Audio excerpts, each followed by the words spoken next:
gathered in their masses, just like witches at black masses. Evil minds that plot destruction, sorcerer of death's construction. In the fields of bodies burning, as the war machine keeps turning. I had to bring on my co-host. Sorry. Wow, that threw me off. Anyway, hey, welcome to Shaman Sundays. I am your host, Brandon Cooper. How is everybody doing this lovely? Well, I guess it's lovely for part of the country and miserable for the other part. It was like 30-something degrees in Vegas. What's up with that, y'all? Hey, Carol, how are you? Scott, what's up, buddy? So as we do at the beginning of every show, we light some sage. This is why I keep my show on Sundays. We're going to light the sage. We're going to get rid of any negativity that you're bringing forth from last week into this new week. And all we're going to do is put out really good vibes and happy thoughts, because you know what? The world needs more of that. So as we light the sage and get started, so I've got a couple of cool pictures from the Hopi Nation. My elder sent some pictures out. They just did, and it's kind of funny to say this, but they just did their deer dance recently, and he sent some pictures, so I thought I'd show them. You can start at one there, Godfather. Hello, Vu. This is them getting ready for the deer dance out at just scroll through them while I talk. Out at Second Mesa, Arizona. This is one of their healing dances. That is the deer. And, you know, it's kind of sad, as you can see in the background. The Hopi reservation is quite poor. Go ahead and switch to the next one. But they still keep their traditions alive. You know, these people have to they don't even have running water. They have to bring their own water up, and fill up tanks. So if you ever get an opportunity to get out to Second Mesa, Arizona, check out the Hopi tribe. I'm trying to see. I think my mentor, Slow Walker, is going to come up in the next picture. He's the one on screen right, but I have a better picture. That's him. That's my elder. That is marvelous Marvin Slowwalker. I just thought, and we can take him down. Just thought I'd share a little bit from Hopi land. I'm going to be going out there soon. Let's see here. Let's get the sponsorships out of the way. Like I said last Sunday, Mama T's Herbs is the only herbalist that is recommended by Shaman Sundays. I know her. I know where she gets her products. We make tinctures and stuff together. She is also a doula. So she does very good birthing coaching classes and stuff that, you know, regular hospitals don't do. It's more of the spiritual side. So check out mamatsherbs.com. Also, Sacred Mountain Retreat Center in Deadwood, South Dakota. Chris Carr, what's up, buddy? James, thank you so much for watching. James is with Dark 30 Paranormal here in the upstate of South Carolina. We just recently got a chance to chit-chat. Great guy. We may be doing some stuff in the future. Hello, Vu. Kim, hey. Tabitha, hello. So we got a great show. Robert, love you, buddy. Hey, and I love that picture. You were rocking it at the gala, bud. We have a great show. For those of you who do not know who I have on, I have Sam Baltrusis. He is the author of Ghosts of Salem. He's also featured on, I think they're calling it a shock doc, The Curse of Lizzie Borden. Yep, shock doc on Discovery Plus, which is really cool. Uh, he's penned more than a dozen paranormal themed books, including Mass Murderers and Ghosts of the American Revolution. In addition to being a producer, he's been featured on several national TV shows, including the Travel Channel's A Haunting, Most Terrifying Places, Haunted Towns, and Haunted USA. Recently, he made a cameo on several television programs, including Paranormal Night Shift, Most Terrifying with Jason Hawes, Forbidden History, and Fight Club. Sam Baltrusis is a sought after lecturer who speaks at libraries of paranormal related events across the country, which will include The Haunting at the Mill Paracon, March 24th through the 26th, here in upstate South Carolina. Check out his website, sambaltrusis.com. He's got all kind of books and all kind of cool stuff on this site, and we'll get into more of that. Guess since I mentioned it, we'll plug the Paracon real quick, and then we will get to our featured guest. So, the Haunting at the Mill Paracon, March 24th through the 26th, Haygood Mill Historic Site. This is the first time a public investigation has been allowed on premises. And there really hasn't been maybe one or two, including I did a preliminary investigation, but maybe 2-3 investigations, period. And they haven't covered the entire 55 acres. So we're going to have lots of fun. Tickets are on sale, but they're selling pretty quick because people, they like to wait till the last minute. Krista Johnson, hello, Bigfoot and the Bunny are here. But check out, you can go on Facebook and just type in The Haunting at the Mill Paracon. Check out our speakers and schedule of events. Man, this is going to be fun. It's going to be outdoors. It's going to be laid back. I guess I can speak for most people that do Paracons. It's usually pretty hectic for the speakers and everything. Well, this time I'm trying to go for a relaxed environment. This is because I'm making a Paracon that I would want to go to. And hopefully these talent would like to come back at some point. But it's going to be outdoors. It's going to be beautiful. I'm going to hit my chair. So without further ado, let's bring up Sam Baltrusis and pick at his brain. Sam, Hey, how are you? hey, I'm doing well. I'm in Florida. You can't beat that, especially with the weather. Yeah, I literally this is where I grew up. Actually, this part of Florida, the Panhandle, and I moved to Boston in the '90s. And I love the cold at first, but it's starting to really get to me after all these years of living in the Boston area. So really grateful to be down in the sunshine, and really enjoyed a couple of days with my family. Well, and I've been keeping up with you, and you've been everywhere already. And we haven't even hit March. I don't see how you keep up, but it seems like you're enjoying yourself. I really do. I mean, I try my best to, everything I do, there's a purpose for it usually. And a lot of times the purpose is a location that calls to me, or someone that I want to work with is going to a location that I want to go to. So it's basically, I book up pretty fast on my weekends, and I have been all over the country. And this year, actually, your Paracon is going to be one of the beginning of like a nonstop adventure throughout the whole year. So really looking forward to getting out there. And the best part of these Paracons is meeting people from all over the country. Right. And I teach a class called Spirit Squad, and I have 25 members in my group, and the Spirit Squad members are from there's like at least one person that I connected with at a Paracon throughout the country. So people from Arizona, people from Tennessee, from all sorts of places, Virginia, and then I met, and we all come together, and we basically do a weekly class called Spirit Squad on Monday nights. Oh, that does sound awesome.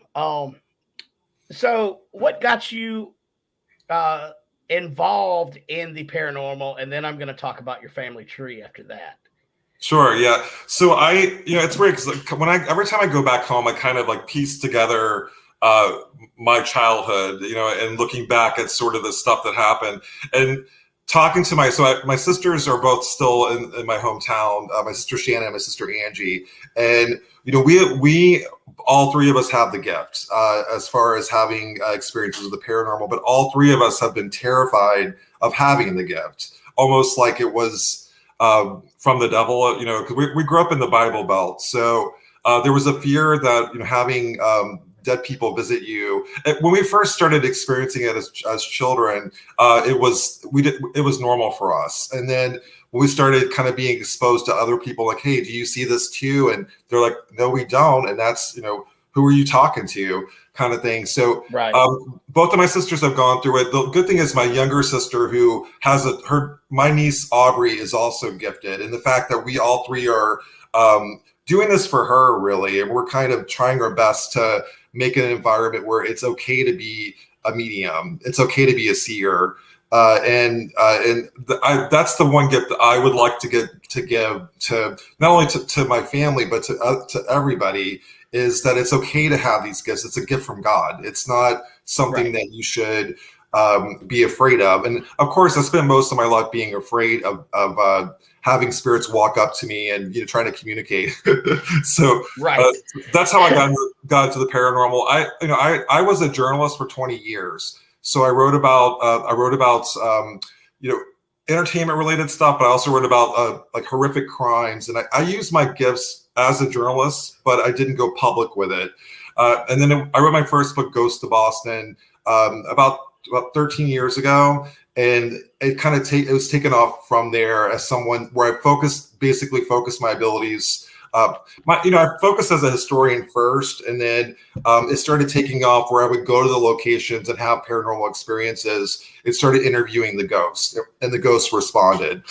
So it's been a journey, and I'm really grateful to have this journey. I think it was something that I've been fighting a long time in my life, and I'm just kind of glad I'm able to embrace it and find people that I can be friends with. We can go together on this journey of learning about the afterlife and learning about the spirit world. And that brings up, I see one question, and it's actually from my wife, Anna. She asked, Sam, what do you teach in the Spirit Squad? So Spirit Squad is people that I've connected with who are gifted but don't know how to use their abilities. So it's using their abilities specifically at paranormal on paranormal investigations or at haunted locations. And so Spirit Squad is just the group of people that we all basically work together, and we take a field trip at the very end where we go to a haunted location. And if they can't actually go to the location, we do a live streaming of it, and we investigate together. So we have clairvoyance in our group. We have a clairaudience. We have all different skill sets that kind of work together, and we work together as a team. See, that's a really, really great idea. That does kind of sound fun. And while I'm on the subject, since my wife said something, this may be of interest to you. My wife is actually a direct descendant of Jessie Bell of the Bell Witch. Oh, wow. Yeah, that's really interesting to me. And having, I wrote a book, and my book Related to Evil is about my journey of finding my lineage. And I'll be honest with you, it wasn't me that found it out. It was my mother. She was, my mother retired, and she was focusing pretty hardcore on our genealogy. And our family on my mom's side, her father, Charles Hughes, he was connected to a lot of people that we didn't know who he was connected to. We actually always thought we were Native American. We thought we were Creek Indians for most of my life, and that I'm like, that explains why I'm gifted. It turns out we're actually we do have Native American blood, but it's very minor on my grandfather's side. But we do have. We definitely have lineage that is stained with blood on his side. And so we can't talk about a family tree without going with the Bordens. Lizzie Borden. So you are a relative of Lizzie Borden as well, correct? Yeah, so the kind of give you some backstory to why this is kind of significant. And truthfully, there are a lot of people that are related to both the Bordens and the Putnams. And I have other people that we're all connected to as well. But the significance for me is I was a historian author that wrote about the Borden case for many years before I found out I was actually related to her. So it started off really with me giving tours in Salem, Massachusetts for years, and my mother doing the Ancestry.com. There is one person that is a fairly new find that connected us all together. Her name is Innocent Cornell Borden, and when that person was identified, that was able to connect our families to the Borden family, to the Putnam family who were accusers in the Salem witch trials, and to other people that we'll talk about, I'm sure, throughout the show. But yeah, so when I found that out, my mother gave me a call. She actually told me not about the Bordens first, but she told me first about the Putnams, which was a huge shocker for me. And I was like, give me some names, Mom. And she's like, Sam, I think we burned witches. I'm like, Mom, they weren't burned, they were hanged. Right. and she's Southern, so she's like, oh my God. And she was talking about so in New England, it's Portsmouth, but it's spelled Portsmouth, and my mother kept calling it Portsmouth. I'm like, Mom, it's not Portsmouth, it's Portsmouth, okay? Right. But yeah, so she gave me a list of names, and we're connected to the Putnams, and then she held off on Lizzie Borden. She knew that I didn't take it very well. I took the idea that we're related to some really bad people in history. Was kind of too much for me to handle. Right. The Borden family, before I would write about the Borden case, it was very much a caricature of Lizzie Borden. I kind of said she did it. I kind of had her as this black and white figure that I didn't really know on a deep level. But when I found out that I was related to her, I re-examined the case and who she was as a person and as a spirit that I feel is still lingering in New England. I feel like that she's gotten a bum rap, and that's what really my book is about, is taking that journey and getting to know these spirits, these people that are infamous, but have been their stories have been told by the men who wanted to crush them. And that goes for the Bell Witch as well. I mean, is the Bell Witch maybe there is a whole other side to the Bell Witch that we don't know about? And I think that's something that I'm really fascinated at, looking at it with a different lens, with a lens of someone that I'm related to, and I want to tell their story correctly. Right. And there's another post from my wife. She gets preferential treatment, of course. There's a whole group of family members on my mom's side that goes to Adams, Tennessee every year. I'm hoping to get to go for the first time next fall. Yeah, so we're kind of looking forward to that. I think her as a descendant, I think she gets special access to the cave. And oh, that is awesome. Yeah. And the thing, I wish that being a relative of Lizzie Borden got me free access to the house. It doesn't. Right. No. But and while we're on the subject of Lizzie Borden, I watched, I don't know, maybe it was your show. Somebody went to the church and thought that the church where I think she taught Sunday school. Yeah. And caught what they thought was Lizzie at the church. Have you? Yeah, so that was Haunted Towns, and I was actually on Haunted Towns as well. I was on the Salem episode of Haunted Towns, and that was before I even knew I was related to the Borden family. But yeah, the church is also significant as well. And what's interesting about the church is if you dig through their newsletters, there was a newsletter that was uncovered from right before the murders in 1892 that talked about Lizzie Borden having her hands caught in a dumbwaiter. The dumbwaiter fell in her hands and with dishes in it, and she broke one of her hands like right before. Well, she hurt one of her hands right before the murders. And this was about 2 months before the murders. They said she walked away without having severe, not having anything that was that hurt her in any way. But obviously having something fall on your hand is going to hinder you from taking a hatchet and killing your father and stepmother. Right. I'm not sure if it was even brought up in the court case, but I do know that she didn't have any significant wounds from that. But I do find it really fascinating that we're still finding evidence all these years later. Right. And I wonder, I mean, will we ever know the truth, or is it just going to be an endless search? But it's a fun search. It's a fun search, and I think because there's so many facets to this story that there are other people. When I say characters, it's like they are characters. They're almost like you have a father who was a penny pincher to an extreme. May or may not have abused his daughters. And if you look at the house and the layout of the house, it just implies that his room was right next to his daughter's room, and it just doesn't feel right. And when you go there, you just feel like it's not something that we would condone now. Just the setup of the house. And if you look at their relationship, even when it comes to the other players, like the sister Emma, in my opinion, she had more anger than Lizzie did. Lizzie, of course, was kind of sassy and did have, but she was a Sunday school teacher. She loved animals. She had no indication whatsoever of like flipping the switch and going, rogue and killing her father and stepmother. There's no indication whatsoever that she had that in her. Right. And I've heard rumors of the neighbor. Was the neighbor slightly off too? Well, I mean, there's so many, Brandon, there's so many potential theories as to what happened. To me, John Morse, who was the uncle who visited the day before, kind of came out of the blue and like, hey, I'm going to spend the night at your house, and stayed there. Like, that to me is suspect.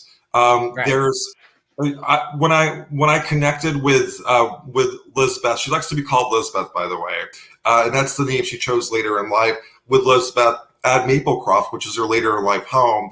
I clearly got from her, she kept saying Bertha Manchester, and I'm like, who is Bertha? And there was a murder that happened while Lizzie was in prison of a woman that was a really similar. The woman was killed with a hatchet in a really similar fashion to how the Borden family was murdered. So she wants me to look into that case. She doesn't take a responsibility in the afterlife. Like, the question that she's asked over and over again at the murder house is, Lizzie, did you kill your father and your stepmother? And I have asked that in the past, and I got a clear EVP of a woman screaming, like, stop asking me that question. Right. Please stop it. And I know if I can do anything is I'm not going to go back to people call her to that house over and over again, and now they have new owners. It's like, stop calling her spirit there and asking her if she killed her father and stepmother. She doesn't want to go back there. Yeah, and there's just so many what ifs in that case. I try to follow it as best I can, but I'm nowhere near as versed as you are. But it's just fascinating to me. Like, I've always wondered, because you brought up the uncle, I always wondered if there was abuse going on, if a letter or something was sent to the uncle who may have been trustworthy, and he shows up out of nowhere going to handle the situation. Yeah, so John Morse is, to me, should have been the number one suspect. I mean, if you look, he came out of the blue. So Lizzie's first mother, her biological mother, he was really close with her, almost to the point where he felt almost like a fatherly role to the girls, so to Emma and to Lizzie. So he really kind of carried the torch when it came to the mother's role in the family. And I don't know for a fact, but I just, based on my gut instinct, he had issues with Andrew. So I definitely, I mean, I don't know how their relationship was, but I do know that John Morse had the perfect alibi when it came to when the crime happened. He was, he was visiting neighbors while the crimes were taking place, and he was able to kind of eerily point to all the different things that he did while he's like, oh, I saw the conductor on the train, and Right. he had it was almost like, I don't pay attention that much to what I'm doing, and he really did, to an extreme. So he had an alibi, and so did Emma. Emma was in Fairhaven, which was it's not too far, but back in 1892. It would take a lot to get from Fairhaven to Fall River without having without notice. So I do think that people ask me, like, do I think she did it? I mean, if you look at all the facts and piece them together, my theory, and if you watch Curse of Lizzie Borden, I stand by what I thought. I think that she was taken over by something, whether it was something paranormal or if it was her having like a psychotic snap or break. But something was going on where she wasn't in her right mind. She doesn't remember it. And I don't think that she will ever take accountability or responsibility for those murders. Yeah, because one question I had, I've seen pictures of her, and I always wondered, was she strong enough upper body to do the damage that she did? And yeah, well, she was small framed. She was 5'7". She was definitely she was in her early 30s. She definitely didn't show any prowess that would take you to that level. So those factors, in my opinion, someone who did these murders, it was overkill. It was like almost like superhuman strength, and I just don't see someone in their right mind having that much savagery with a hatchet. Now, if you want to go in the psychological route, if she did have sort of a psychotic break where she just flipped on her father and her stepmother, and I have heard that like in those states you can't have heightened strength, but I just don't see it. I don't see her committing that crime with that much anger, Right. And I don't think that's who she was as a person. Yeah, it just never really added up to me for Lizzie to be the murderer. Plus, that the time it's going to take from one murder to the next, you would assume that they would snap out of whatever, or with that much force being used. I don't know, but I love the case, and I need to study a little bit more on it, but it's super interesting. Let's I think we have some questions from the audience. Because I want to make sure, if it wasn't for them, I'd just be sitting here talking to myself. So, which I do a lot, but that's okay. I don't see. What was that? There is proof that Uncle was in town and skipped town the day of the murder. Okay. By the way, I want to say thank you, Tracy. She made me these shirts, and she brought them to me. Thank you so much. You're awesome. And something else to add to John Morse and his story. So the night of the murders, he slept in the actual bed, the bed of what's called the John Morse room, the murder room, where Abby Borden's body was found. So to me, like, that's strange in itself. I mean, he slept in the crime scene room. Right. That's I don't know. There's just too many things. Didn't her preacher come to her defense? I think. Yeah, I mean, the community could not believe that she, in fact, was a woman of her stature and her history could commit such a heinous act. But I also think that she and Bridget Sullivan were the only two people in the house at the time. So unfortunately, there was no other potential people. But like I said, John Morse had an alibi, and so did Emma. So the two other possible murderers. There's also reports of a man who. There's stuff that keeps coming up, and there's like someone that supposedly visited the house the night before, was really angry towards Andrew Borden, which would make complete sense because Andrew Borden was a shrewd businessman. And And he also had, he was dealing with issues with other family members too, like giving property to Abby's family. Like if you look at Emma and Lizzie, they were about to be disinherited in a portion of the property that their father owned. So there was some, definitely some motive when it came to Lizzie and Emma to kill their father, and also John Morse too. And I guess back in those days, if you're a shrewd businessman, that does not come with not making enemies either. So I don't know. But let's switch gears and to another colorful family history, the Putnams. So what have you found out about the Putnams and their role in the Salem witch trials and that? To give you some, I've written 15 books altogether. 2 of my books are on Salem, Massachusetts. So I'm considered expert level when it comes to the Salem witch trials of 1692.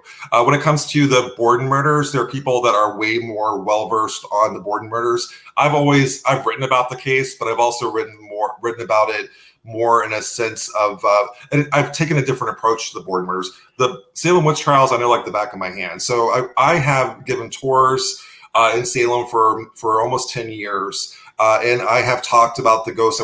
My book, Ghost of Salem, is one of my best sellers. I've written Wicked Salem. So in those books, if you read them, I always kind of point to one family who I thought were the ultimate bad guys in the Salem witch trials. And that was the Putnam family. Now, if you know the logistics, 20 innocent people were executed for witchcraft in 1692. One of those people that were executed was Giles Corey, who was pressed to death over a 2-day period. There were women that were accused and executed, and there were men. And I think that was a big misconception that I got on my tours. Another thing that my mother also got wrong is people think that they were burned at the stake, Right. which is not true. They were hanged, except for Giles, who was pressed, which is a horrible way to go. And so the Putnams were not the only bad guys, but they were part of the group I would call like the bad seeds or the bad group. There were afflicted girls. Afflicted girls were they became taken over by the spirit of Goody Glover or whoever they wanted to accuse, and they would have dreams and visions of being afflicted by these alleged witches, these innocent people who were accused of witchcraft. And a lot of it, some people say it was a money grab, that the Putnams wanted the land of Rebecca Nurse or the victims that they were accusing. But the Putnams accused 62 people of witchcraft. And when I say the Putnams, I mean specifically Ann Putnam Jr., who was my distant cousin. And I feel that she definitely was one of those. She was more prolific compared to even Abigail Williams. If you watch, The Crucible, the movie rendition of it, or the play by Arthur Miller, Abigail Williams is kind of presented as the ultimate bad girl. And if you really look at the history, it's more Ann Putnam Jr. Yeah, I'd heard a lot that it stems from land grabs or people that they did not like or wanted to get out of the way. But it's a sad time in history. It really is. History repeats itself, and it's always been my passion as someone who has given tours in Salem, and really to paint a picture of the individuals who were accused and executed. And one of the bigger questions that I get asked all the time is, well, hey, were they actually witches? And I'm like, right. They were innocent people that were accused of witchcraft. They were not witches. Now, some people have pointed out, my friends who are witches in the Salem community say, well, what they did was actually could be considered witchcraft, like putting little poppets in their homes to protect them from evil spirits. But if you look at the English at that time, that they brought that over from Ireland and from England. They did a lot of superstitious things back in 1692 to ward off evil spirits. To them in 1692, the devil was real, witches were real, and Ann Putnam Jr. thought she was doing God's work by pointing out these people. But I think that if I really look at the documents and the original source documents from 1692, the person that really seemed to be the ringleader was her father. She was only 12 years old, so her father had a lot vested in the land around them, and what was called Salem Village at the time, but it's modern day Danvers. And he was a constable, so he actually dealt with property in that area. So it does make, like, for the land grab, specifically for the Putnams, it makes a lot of sense for them. And I think also too, there was the person that they accused that was probably one of the more shocking people was the Reverend Burroughs, who was their minister for many years, and he had gone off to Wells, Maine, to basically convert the Native Americans to Christianity in Maine. He was brought back from Maine, and he also had a history with the Putnams. The Putnams loaned him money, and he never paid it back. In that situation, it was like oh, he's the devil himself. After he he basically went to Maine to because he couldn't make any money in Danvers. They weren't paying him, so he was so desperate that he had to borrow money from the Putnams, and then he had to flee to get out of Salem. So it's a tragic history that I revisit on a regular basis. I've always tried to give a voice to the victims, and now that I know that I'm related to the Putnams, I'm trying to, I guess, find post-mortem peace for not only for the victims, but also the perpetrators too, because I feel like Anne, out of all the afflicted girls, she was the only one to actually apologize. She said she was deluded by Satan, but she also she took responsibility for accusing 62 people of witchcraft. And telling the victim story, especially being related to the Putnams, you could be breaking generational curses. I feel like I am, and a lot of people, I get a lot of, there are a lot of people related to the Putnams, and I get that from Putnams. I also get a lot of people that support what I do, but I do think that it is a generational curse. I do feel like I was called to New England. I'm originally from where I'm sitting in Florida. Why would I end up in New England, go to college in New England, study the Salem witch trials, and then find out that I'm related to the bad guy? I mean, that's just weird. It's just weird. Yeah, but the spiritual realm kind of works in a very mysterious way. It does. It does. But I haven't had the opportunity to get up to Salem. Hopefully, I will get up. My wife and I will get up that way. But there's a lot of misconceptions about what happened, and people that have taken movies like Lords of Salem, the Rob Zombie movie, and other things where it just shows it way out of proportion. I'm just curious, what's the bloody truth? And I think once that's completely out there, a lot of these souls may be able to rest. Yeah, and it's so convoluted. There's so many myths and misconceptions that I feel like it's so hard to untangle. I mean, I've been studying this for most of my life, and you have people that do a Google search and they're like, oh, they read on Wikipedia. You can't just rely on Wikipedia. Although the Wikipedia is really good on the Salem witch trials, I will say, but you have to dig really, really deep to understand the nuances of the Salem witch trials. And the thing is, there's no, kind of like Lizzie Borden, there is no rational explanation. There's no one thing that said this caused the Salem witch trials. It was a perfect storm of many things. Well, I can't remember, but was that around or near the time when the sermon "Sinners in the Hands of an Angry God"? Is that about the same time that was going around? Because I know that stirred up a lot of. So "Sinners in the Hands of an Angry God." I'm not really sure what are you talking about? Okay, so there was a preacher around that time that was doing a sermon, and it was called "Sinners in the Hand of an Angry God," and it pretty much said that everybody was going to go to hell. It scared people so bad that there were actual reports of people holding on to poles because they were afraid that they were going to fall directly to hell. And I don't know if it's around the same time frame that started that paranoia.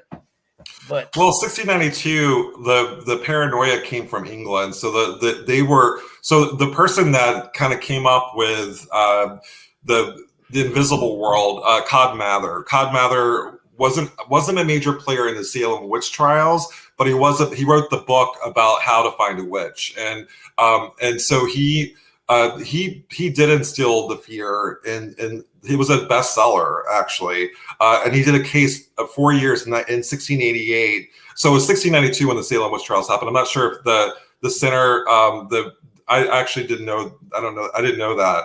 And is it a Southern thing or is it a New England thing? It was. I know it started down south, but I can't remember how far. I'm looking it up right now so I can give you a better. Because it sounds like my childhood. To be honest with you. Well, yeah, and I'm here in South Carolina. I get it. Yeah. It was by Reverend Jonathan Edwards, and trying to see what year it came out. Oh no, this was way after. This was 1741. Yeah. Okay. Yeah. So I mean, it's when I say history repeats itself, that's a perfect example. You had probably one of the most bloodiest, horrific witch hunts in history happened in 1692, and in 1741 something similar. It keeps repeating itself over and over again, and it's my passion. If there's a way to point it out, and when you see it happening, you're like, this is almost verbatim of what happened in 1692. Stop pointing your fingers at innocent people, and get their story. And I think the part that really that continued after, and it started actually with innocent Cornell Borden, when I was saying that was the connector to all of us. Her father was accused of murdering. Thomas Cornell was her father, and this innocent Cornell was born. She was innocent in the sense that her father was accused of killing his mother, and this was in the 1600s. So this was before the witch trials. And innocent Cornell Borden was raised by her mother, who I'm connected to, Sarah Earle. And Sarah Earle gave her a different last name to separate her from her father, who was executed for murdering his mother. They used what's called spectral evidence to accuse and execute this man in the 1600s. And spectral evidence is the ghost of someone visited Uncle John Briggs and said that Thomas murdered his mother, and so that was used as actual evidence to execute somebody.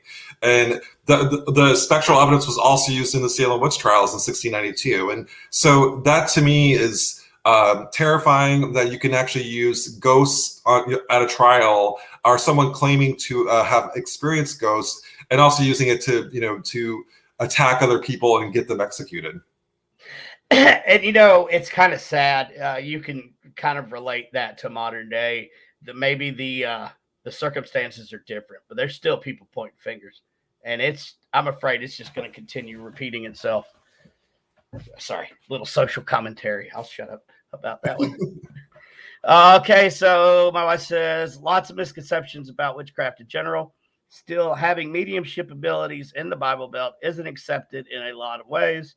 Still have relatives and friends that associate it directly with Satan and cannot seem to separate the two. Yes. Yeah. So I want to talk a little bit about that, because I grew up here, and so I know these misconceptions. I had a conversation with my mother today about it. My mother read my book related to evil, and she was because in my book I talked to a lot of modern day witches, because I work in Salem, so Salem is. Now it's become a haven for those who practice witchcraft. And she asked me, she's like, "Are you a witch?" And I'm like, "No, I'm spiritual, mother." And so my mom still does think it's from the devil. And so my sister, who's I teach Spirit Squad, she's a part of it. And my other sister is kind of, we went to church pretty regularly, and we would hear these fire and brimstone messages and revelations they're about witches, all this kind of negative stuff. And mom was like, I was trying to explain to her what witchcraft actually is. I'm like, Mom, it's not worshiping the devil. It's about worshiping nature. And I'm like, my mother loves Native American, anything related to Native American history, and so she's really passionate about that, because we thought for one point we were actually like one half or one quarter Native American, because we thought that's what our grandfather told us. So my mother, she's gone to powwows, and she's gone to a lot of things, and she's very passionate about it. And I'm like, Mom, it's very much like Native American spirituality. It's really similar. It's about honoring earth and honoring the spirits. And she was like, oh, okay, that makes sense. So when I explained that to her, she didn't have the stigmas that pop culture has given to witchcraft over the years. Right. And I mean, if you break it down, there wasn't a Church of Satan until like the 60s. Yeah, and if you really look at the Church of Satan is, a lot of it is mocking Christianity. It's not even, they don't even believe in the devil. Yeah. But I mean, I've known people who who have gone that path, and I'm a believer in I believe in God, and I'm very spiritual in my approach, but I also believe that Christianity has been weaponized throughout history and has hurt people. And if you're different in any way, if you're, if you look at my lineage did that. My lineage used, the idea of witches and the devil to hurt innocent people and execute them. It's heartbreaking to me that it could be weaponized in that way and hurt people. Right. And I agree. That's why I never talk religion on the podcast, but that being said, I've never really been a fan of the organized religions. Spirituality is just fine with me, because spirituality, in my opinion, has never killed anyone. Yeah, and I always say I'm spiritual, not religious. We did go to church growing up, and my dad was Catholic, so I had the Catholic side. Which I use Catholic prayer when I do go out in the field and investigate. I use Catholic prayer is, to me, the most effective prayer to use when you're investigating. So I use all sorts of things. When I use protection, I have my witch friends help me with protection, and I use that for protection, and it works. It's a very powerful, it's called a crystal shield of protection that I do. That my friend Dana, who's a high priestess, she's the one that came up with it. Yeah, there's a lot to be said. My wife is a witch, and there's a lot to be said. They're very good at protection. They are. I love it. She helps me a lot, because sometimes I go in. I was in the Marine Corps, so sometimes I go into an investigation with that Marine Corps mindset. She slows me down a little bit and says, you can't bust through that door. Just relax. So yeah, she's I got lucky. I think we will be taking a break here shortly. How much more time do you have? I mean, I'm open. I just want to keep talking. I don't mind talking if you want to talk. So you want to talk about other like investigations and stuff too. Yep. Yeah, I definitely want to get to that. Oh, well, you know what? Let's go ahead and start that, because we usually don't take a break till the 1 hour mark. Okay. So what was your very first investigation? My very first investigation. Well, you mean like legit investigation, or do you mean like just sort of? I mean, I spent many years going to cemeteries with a recorder. I don't really count those as investigations. Okay. So your first like legitimate. Yeah, I mean that's actually a hard question, because I'm trying to think of like what would be considered legit. So I learned by trial and error. So if you look at my history, so I started off as an author who wrote about the paranormal. I would actually go to these locations either by myself or with another friend who was a complete skeptic. My friend Andy, who was English and was, like we could see a full-bodied apparition, and he would be like, "Sam, that's not a ghost, that's fog." And I'm like, "Andy, it's a ghost. Come on." Right, yeah.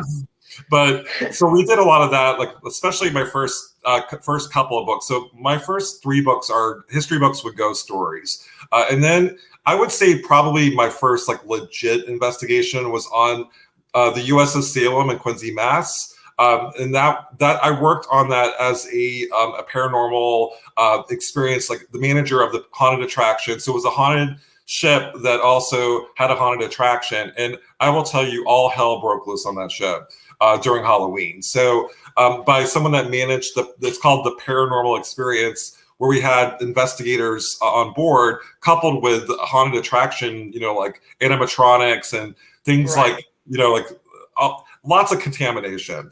But it was so active. So trying to differentiate between the activity versus the kind of like made up, ghosts and goblins that were happening on the ship was really difficult, but it was a learning experience that I will never forget.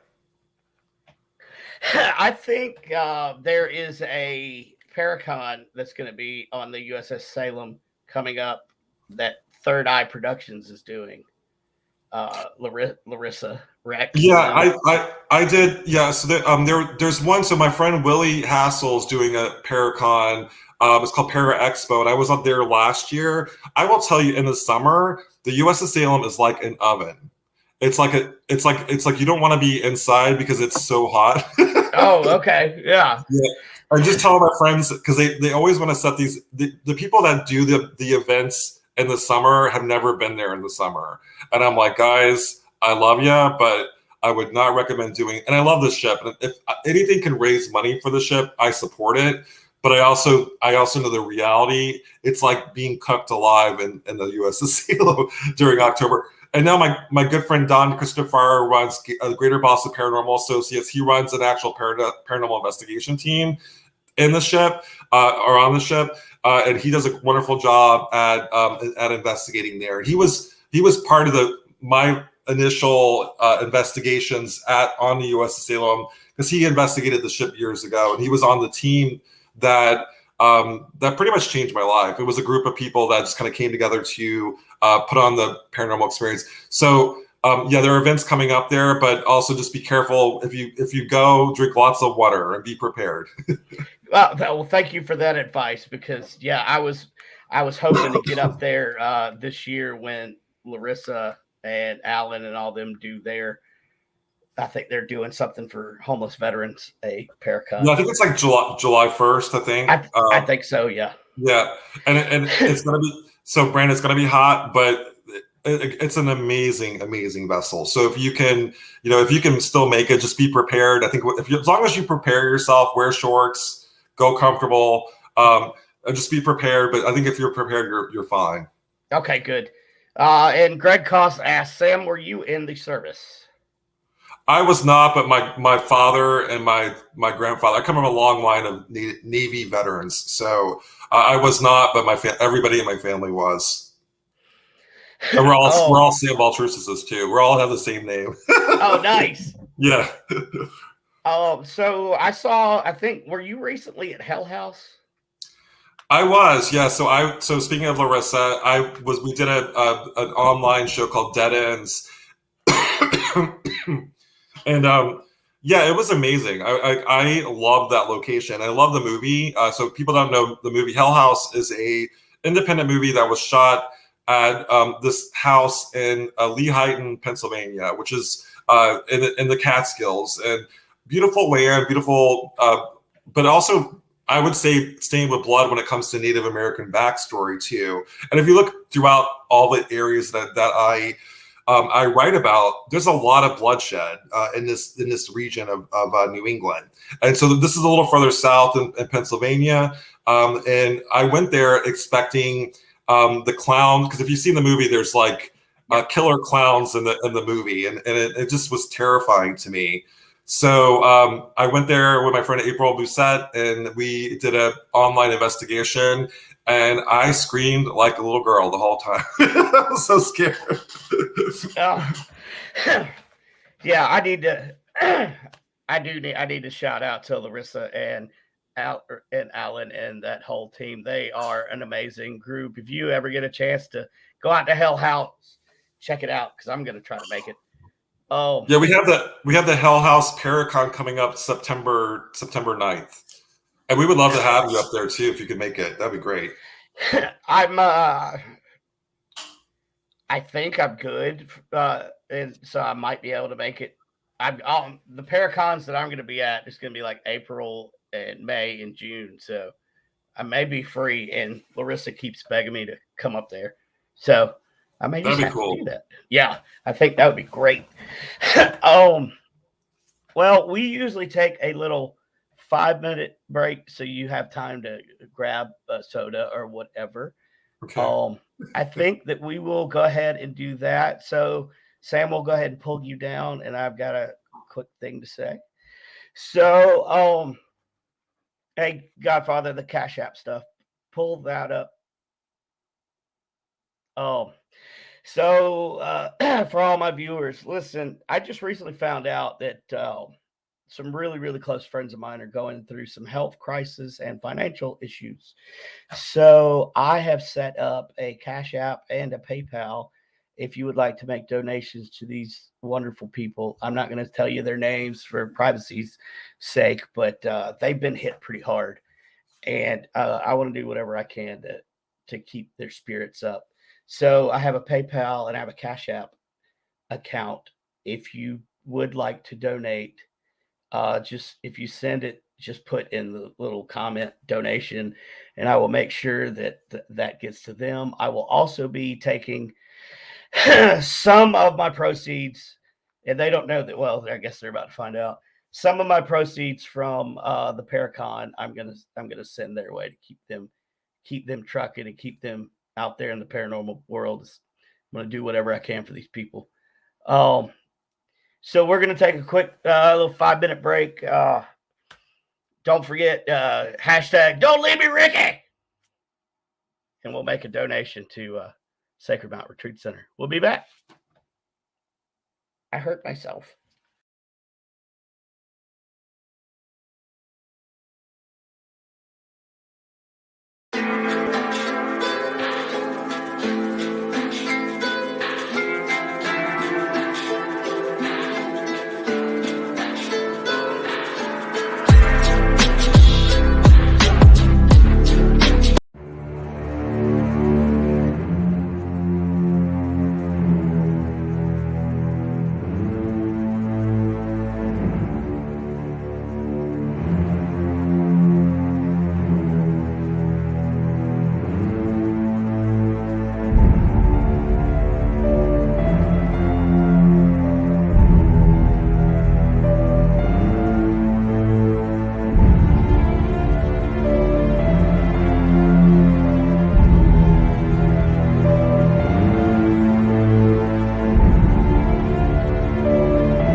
Artlist.io.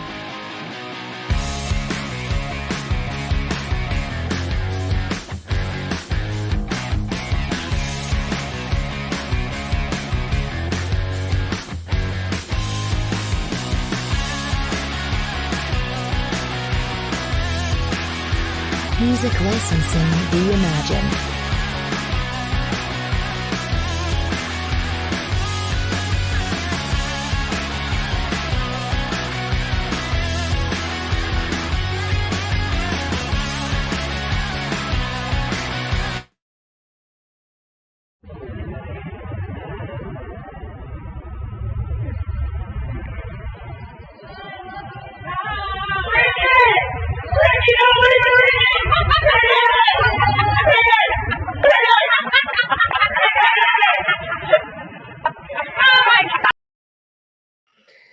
Oh, I should have never let you guys get that video. Don't leave me, Ricky. Hashtag don't leave me, Ricky. For donations, we will put a donation in your name to Sacred Mountain Retreat. Oh, yes, there was a fat gnome running the streets of Deadwood that day. Just telling you. So let's go ahead and bring up Sam Baltrusis once again. Thank you for hanging out with us through that little break. So what was going on in that commercial? Okay, so here's the story. Ricky, he's a buddy of mine, we went through Sacred Mountain Retreat Center together, which is a retreat center for veterans and first responders with PTSD. Well, we were in Deadwood, and he was ready to head back to the hotel. I wasn't. So he gets on the trolley, and I'm in a weird mood. So I wait for him to get on, and I decide to chase as you see, I decided to chase the trolley screaming, "Don't leave me, Ricky." Because I wasn't ready for him to go back to the hotel room yet. Okay, that's what's going on. Yeah, so here I am running down the streets of Deadwood, South Dakota, screaming, "Don't leave me, Ricky." So yeah, there's the "Don't leave me, Ricky." Now we understand the hashtag. Okay, that makes total sense now. Right. My wife was laughing. She goes, "Nobody knows what that 'Don't leave me, Ricky' is." And then in the background, I hear it play, and I'm like, "They do now." So before we jump back in, I did see a comment, and I can't find it, but it was a good question. At what age were you around when you first started seeing the other side? Yeah, so that's a good question. So I would say my parents divorced when I was around 5, and I was always a sensitive child. But my first memory was when my grandfather visited me when he passed when I was around like 6. So right after he passed, we moved back to Florida, and then I ended up not knowing this, but we stayed at Granddaddy's house, and I slept in the same bed that he slept in, and I got what you would call like a download. I remember having these like really prophetic, like almost like dreams of pretty much his whole life kind of passed down to me, and some of the visions that he had. And my grandfather was a wonderful, wonderful soul. And I remember I didn't know him as a child. My mother would talk about him, and I remember seeing this man on the corner of the bed when I woke up, and he just smiled at me and he disappeared. And that became a relationship with my grandfather is my spirit guide now. But it took me many years to accept him, and almost I was having dreams. I would wake up and you're just terrified. So I would say around 6 or 7 is when it first started to happen, and then as it progressed, it got a little dark for me. I remember my sister and I still kind of talk about our childhood, and we had one house that I believe was haunted, and I feel like that there was something with a hat and red glowing eyes looking in our window, and so my sister. My sister Shannon, my sister Angie we're about the same age. She's about a year younger than me. So she was part of that whole backstory with me. So she's the one that she's kind of coming out of the crystal closet too, when it comes to having experiences as well. And we're talking about it for the first time in our lives. And it's taken us like this many years. And she's like, "Oh yeah, I remember that." And kind of like piecing together, the fact that we had, I wouldn't say traumatic childhood, but we had a very interesting childhood when it comes to the paranormal. Right. Well, thank you for And I can't remember who asked that, but hopefully that answered your question. So we'll get back to your investigation in a second, but I do want to ask. So when you write your paranormal books, is it cathartic for you? Does it help explain things? Do you get do spirits talk to you and tell you what to write at at any points or anything like that? Hey, Brandon, it just cut out for a second. I didn't hear. What was the question? Yeah. Oh, that's okay. So when you write your books, I'm sure it's cathartic for you, but do you ever get tips from the other side when you're writing? Hey, you write this down or whatever. Yeah, I pretty feel like my whole writing career has been that. I mean, my first book, Ghost of Boston. So I was a journalist, so I wrote. I would occasionally write paranormal themed stories. Or usually it was a lot of crime stories back when I was a journalist. And so my first book, I wrote a story for a local magazine called Haunted Hotspots in Boston. I submitted that as a potential book idea, and the day after I was offered a book deal. So when I wrote my first book, they gave me 2 months to write the book, and I'm like, "Are you kidding me? Like 2 months to write a book, and it's my first book." Almost like it was a test. And I was living in a haunted Victorian house in Somerville, Mass, right outside where I live at currently. And there was a seamstress ghost that was there with me, and it's almost like she was with me the whole time. And I felt very, very much inspired by her presence with me while I was writing the book. So yeah, and I think a lot of times, if you do watch Curse of Lizzie Borden, I can channel, so I can almost like trance channel to communicate with some of the spirits that I write about in my books. And I didn't realize I had that ability. And it's something that I've fine-tuned as I'm getting more advanced in my studies and in my writing. I'm able to tap into that other side. And we have a question from Chris Carr. He asked, Sam, what was your favorite book to write? Thanks, Chris. I know Chris. He's a good guy. So I think my favorite book to write was the one that still kind of like is my baby is Ghost of Salem, which was my first book. I would love to. I have written this book after on Salem called Wicked Salem, but there's something about Ghost of Salem that will always be my favorite book. I loved writing related to evil. I think that Related to Evil, which is my most recent book, that was a lot of. It was very cathartic. It was very kind of getting to a lot of the pain that I dealt with associated with being related to the bad guys, and also giving a voice to the people that I always villainized in other books, and almost giving them a chance, and also coming to terms with my monsters. Whether it's like my biological father passed a year ago, like a year and a half ago, and he was. There was a lot of pain associated with my relationship with him. So a lot of the milestones that were really important to me kind of culminated were related to evil. So that one's very important to me. And Kimberly Horn asked, which book was written the fastest? Well, the first one that I was just talking about, so Ghost of Boston was my first book. And I wrote an article, so I did have some, basis to write a book on it, but they gave me 2 months to write it, to research and write the book. The good news is I was a ghost tour guide in Boston, so I had that experience, and I was also a journalist. I'm used to writing 1,000 words a day anyway as a journalist, so that really helps kind of expedite things. So the Ghost of Boston was the quickest turnaround book that I've ever written. I'm working on a book now called Fueled by Fear, and it's about dealing with fear that I had, a lot of irrational fears. And I had, so I had the childhood experience with my grandfather, and then I had the experience in the window, and I had paranormal blinders. I was terrified. What happened was I got so scared that throughout my life having paranormal experiences, I started using alcohol to kind of self-medicate the experiences, and that is the worst thing you can do. And I drank it. I tried to drink the ghost away, and it never worked.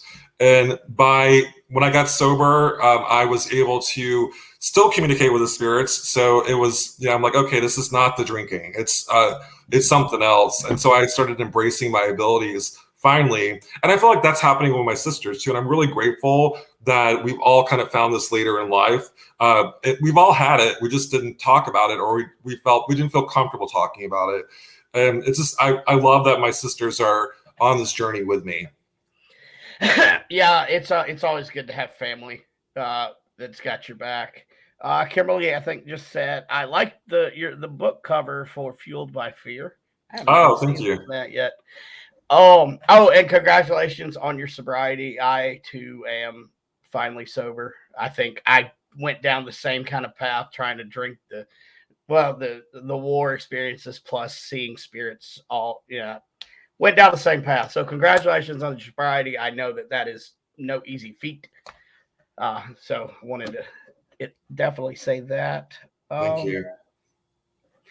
And then Lexi says, I can't wait for Fueled by Fear, because I too was so scared for so many years and went through self-numbing addiction, trying to suppress and ignore all I experienced. Yes, that seems to be a somewhat common theme among sensitives that I know. Yeah, it really is. But that kind of teared me up a little bit, because the fact that the reason why I do what I do is because I tell my story. I'm pretty transparent with my story, and a lot of people are, is it okay to talk about your sobriety? Absolutely. If it's going to help somebody else, I'm going to talk about it. But I also, it gives me, if I can help like one person, I know that's kind of cliche, but if I can just help one person, say, hey, that's me too, that it's worth it for me. And Brandon, there's a lot of backstabbing and a lot of nasty people in the paranormal. Yes. And it's really hard to keep doing what we do and hold your head up high. But the thing is, like, I'm just trying to shine my light and tell my truth, and that's all I'm trying to do. I'm not trying to be on television or be famous. I am trying to write books. Like, that's my passion, really. It's not to be on television. But I just think that people forget that sometimes. It's like there's no money in this. You don't make money from being in the paranormal. I don't understand all the animosity and the jealousy and the anger that people get or throw out. So, guys, if just stop it. Just stop it. Just stop the anger, and we can hopefully agree to disagree. We're not going to agree on everything, and I think a lot of things that I believe in are different than what other people believe in. But I work with skeptics. I work with people who are non-believers who are able to validate what I pick up, and sometimes they don't. It just really depends on that. I think for me, the hardest thing was I was well respected as an author and as a researcher. And when I kind of came out as a clairvoyant, that's when kind of all hell broke loose. They were like, right. Wait a minute, he's fake. And I'm like, I have been this the whole time, and I've been open about it. I just haven't been open about it on television. I was brought on TV before. It was for me being a historical, expert on Salem or on a certain location, and it had nothing to do with my abilities. When I was called on, actually, when I was on Curse of Lizzie Borden, the only reason I was called on that show was not to be the clairvoyant that on the show. It was actually to be the historian on the show, and also that was related to Lizzie Borden. That's why I was brought on, and it just turned into I just channeled, and it started, that kind of opened up the floodgates, and everybody's like, oh well, now you're a clairvoyant. I've always been a clairvoyant. I always have, and I teach. I've done if you've gone an investigation with me, you have seen me working. I've done this for years. Kim asks, are any of your books on audiobook? Yeah, so I've only done one audiobook, and that is Haunted Hotels of New England. And the reason why I only did one was because I couldn't really find a narrator. I wanted to narrate it myself, and I tried to do it, and it was so hard. It's like you have to have you have to really focus on on the audio portion of it, and I'll mess up a word and I'll redo it. So that's one of the main reasons why I don't have more audiobooks, is because I'm a horrible narrator. I get it. I can't. Me and English don't go very well sometimes. Okay, I was waiting on this question. So we always ask, what is your number one oh shit moment while investigating or experience? Well, I've had a lot of oh shit moments, but I think for me, like, so I always say this. So I had an attachment that nearly killed me, and so when I say that, it's like you have to always have your shield up. So I got the attachment not at an investigation. I got it at a spooky story event in Salem, where I was telling spooky stories, and I was like, like woo, and like there was like fake lightning and all this in the show, and it was for Halloween, so it was it was supposed to be spooky.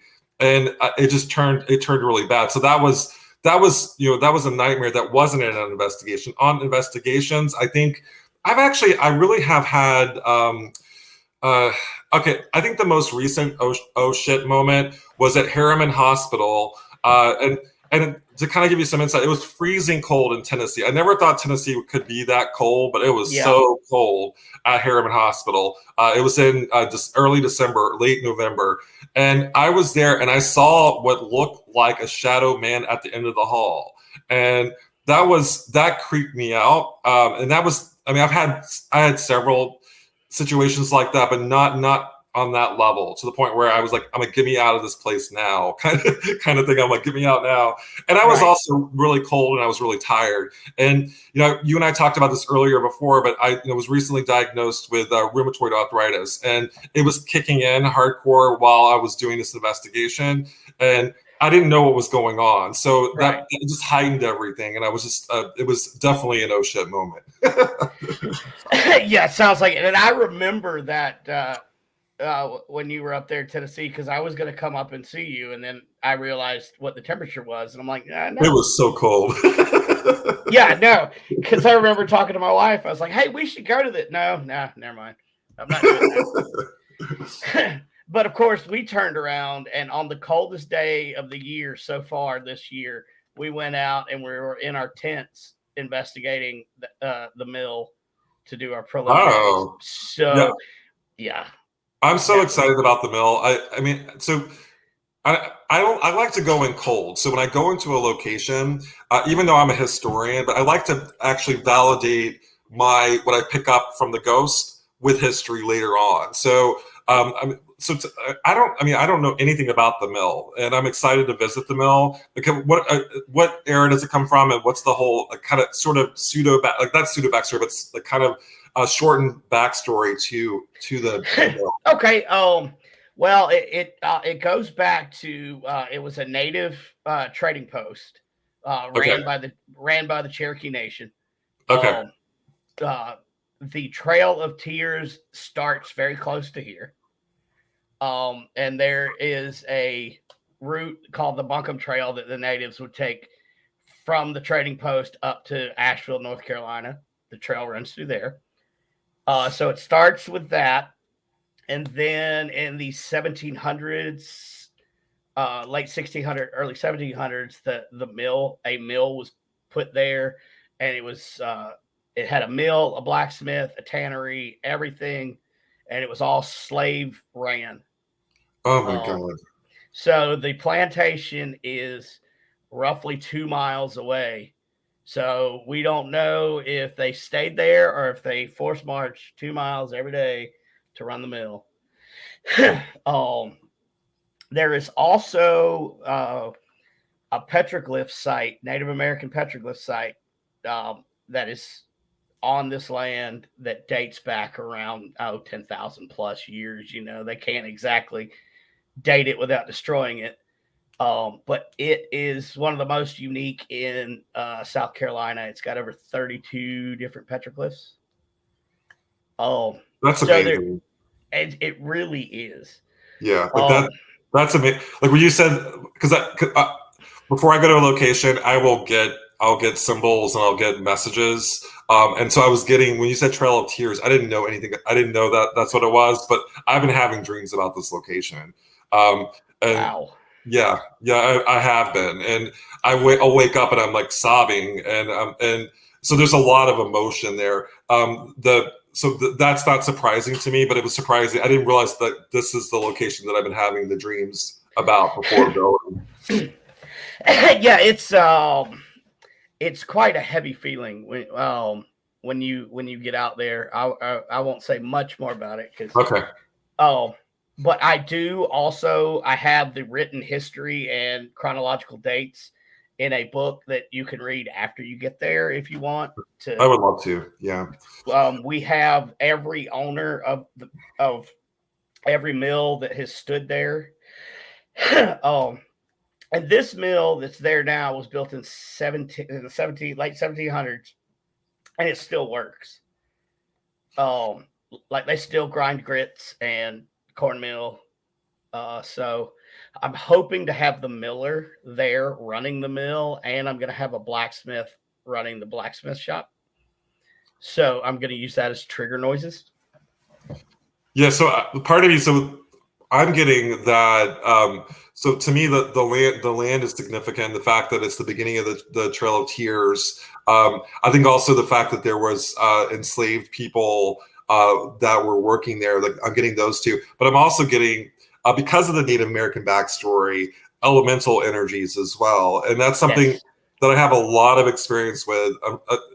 For better or for worse, I think elementals are completely misunderstood.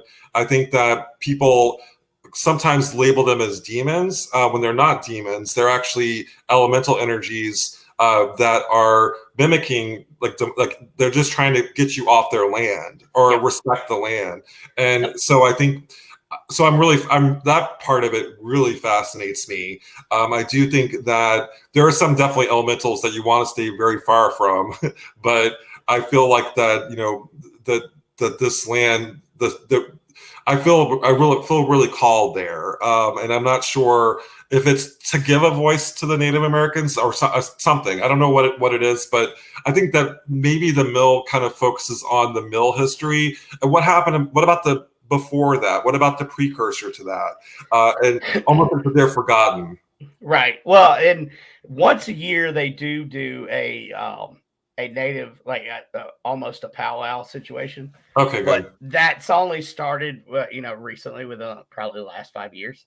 So there's a lot that hasn't been told. And there's one particular Native American artifact that is hidden away from the general public because it's dangerous. But we're actually going to bring it out. I'm a psychometrist, so that I just can feel like an explosion of energy. It's like it sounds explosive. But yes, it's they had it on display, and then they were told that they needed to get that as far away from women as possible. So they put it up, but we have access to it. If the only people I'm going to let around it are professionals that have been doing this for a while, but I am going to bring it out, and I would be curious to see what you and Brandy Marie, and others feel about this. So yeah, Brandy is really, really talented. So I'm honored to be at an event with her. So. Yeah, and I found out it's her very first Paracon ever. So yeah, it's shocking to me because I've been a television producer as well. So the person that I work with, we've been on the same shows, but in different, she most terrifying places she's been on as well. And I'm like, I really like her. We've been friends on social media for a long time. So I do, I'm surprised she hasn't been asked to a Paracon before. Yeah, I was too, because she was asking me. She's like, what do I charge? I'm like, really? You don't know? She's like, I have no clue. yeah. I was like, oh, wow. Lexi asked, what's still on your wish list of places to visit? Good question. Well, so as of this last year, my book called Fueled by Fear, I go to 3 locations that were on my wish list, but also my most feared list too.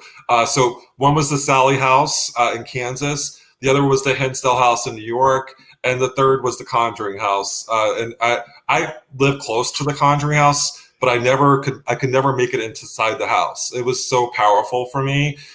So those 3 locations, like, they were on my bucket list. I think as far as like other locations, I really would love to do. I'm getting called south, so I would love to go. When you said plantation, I mean, there's a lot. Like, I haven't done Myrtle's Plantation, and I would love to do yeah.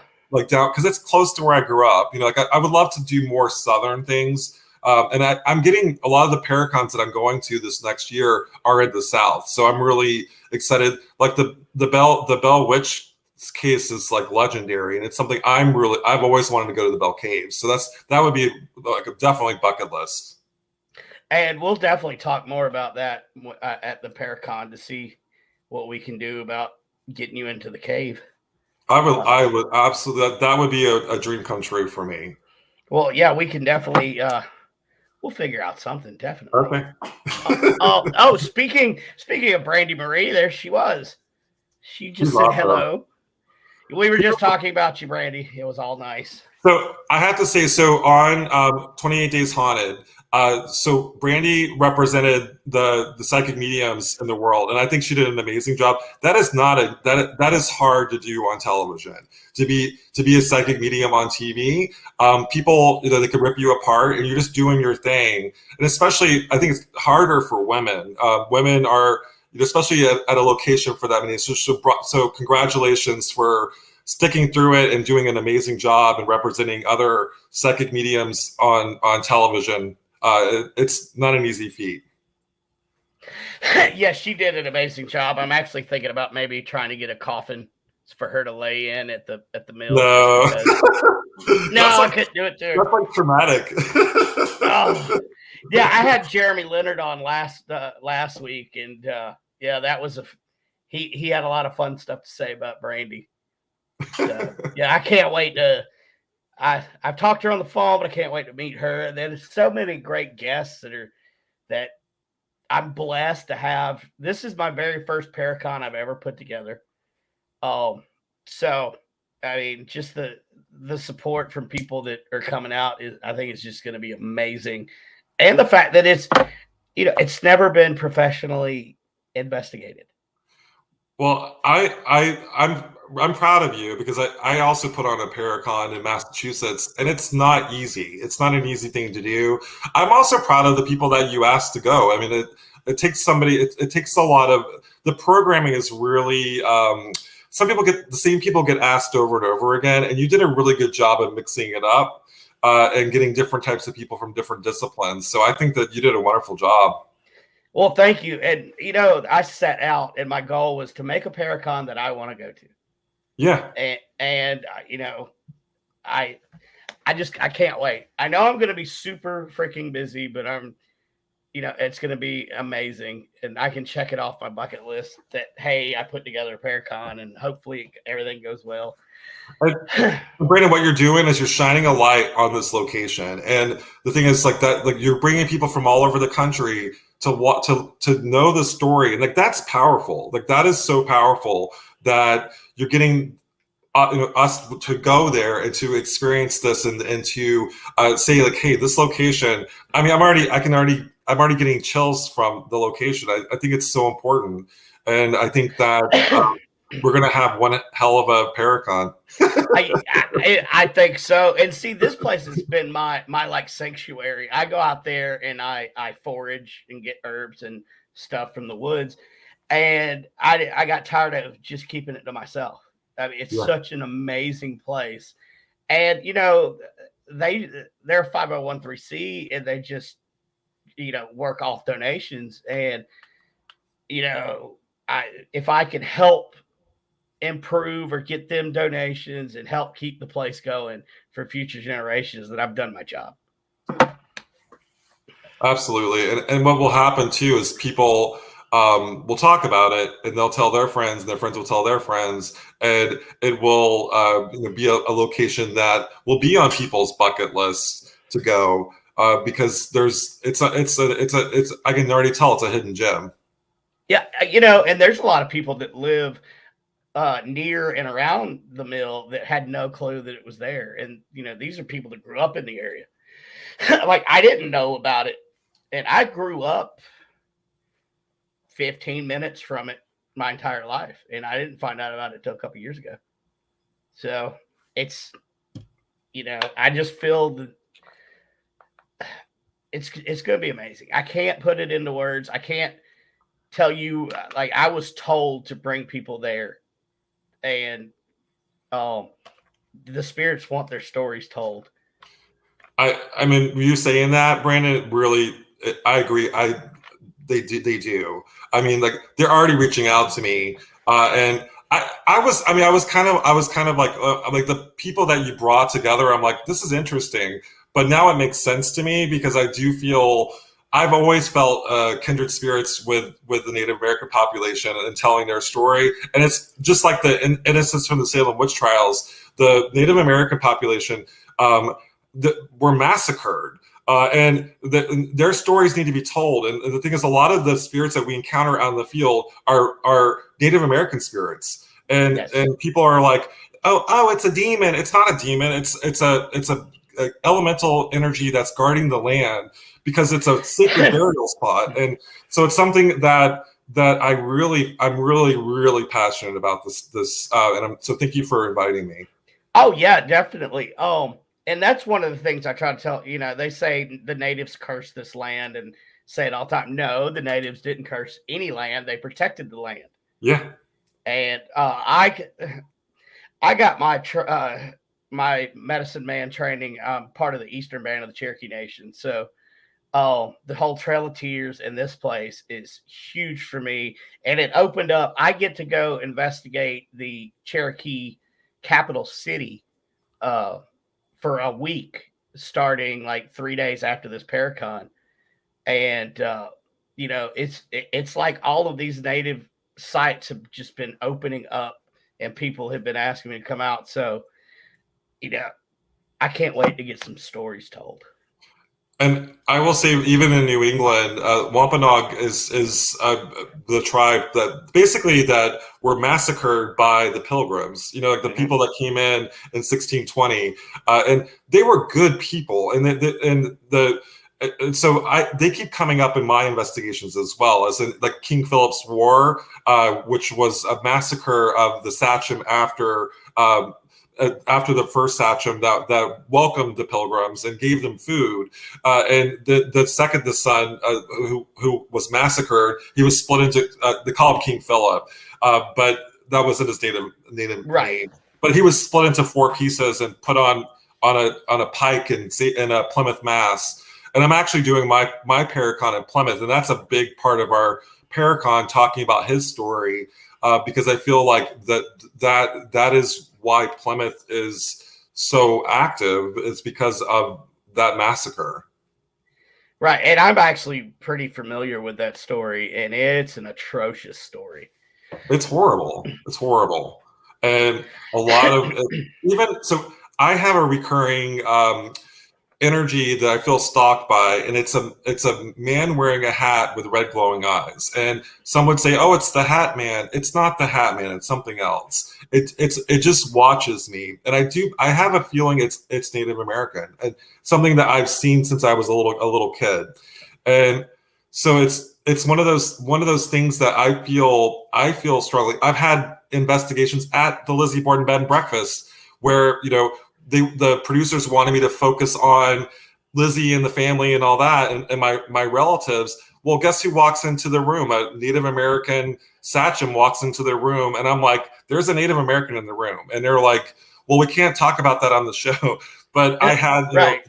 He wanted his story to be told. And there, if you dig deep at the house, the Lizzie Borden murder house, where the murders took place, down the street, there was a massacre down the street. And so it makes complete sense that a Native American man would come into my circle and reveal himself to me wanting help. And so I see this over and over again, that not to say, like, I write about the witch trials and I write about Lizzie Borden. So I'm also perpetuating that story too. But I also write about the Native Americans. I wrote about King Philip, and my my Ghost of American Revolution book. I've written about them in mass murders. There was a massacre on Deer Island in Boston Harbor. So we have to tell their stories as well.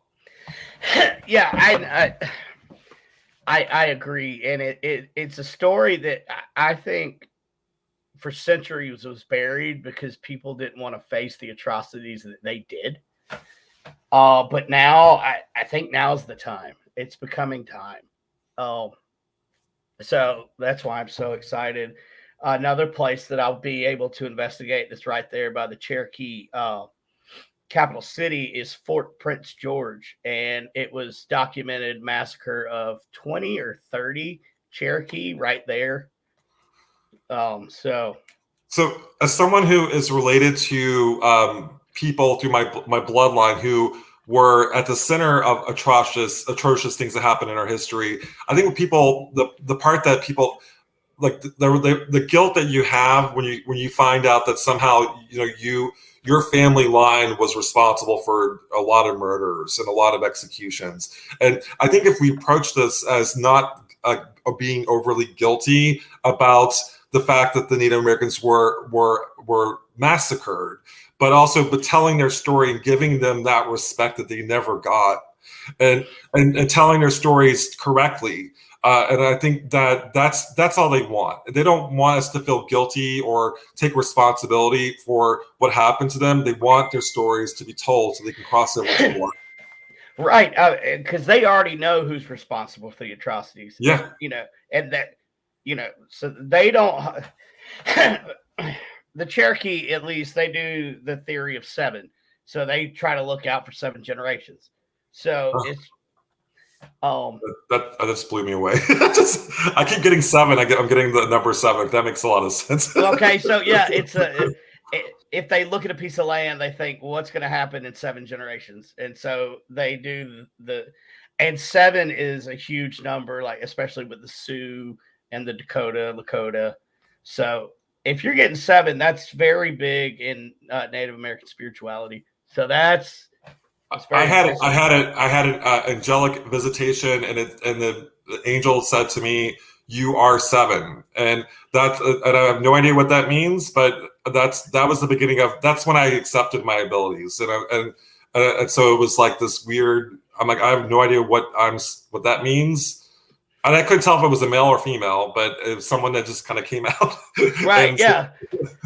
But it said, "You are 7," and I'm like, okay. And I'm like, I accept it. Right. I mean, what else are you going to do? Say, no, I would like to be 8, please. No. Unfortunately, we just don't get that opportunity. I know, right?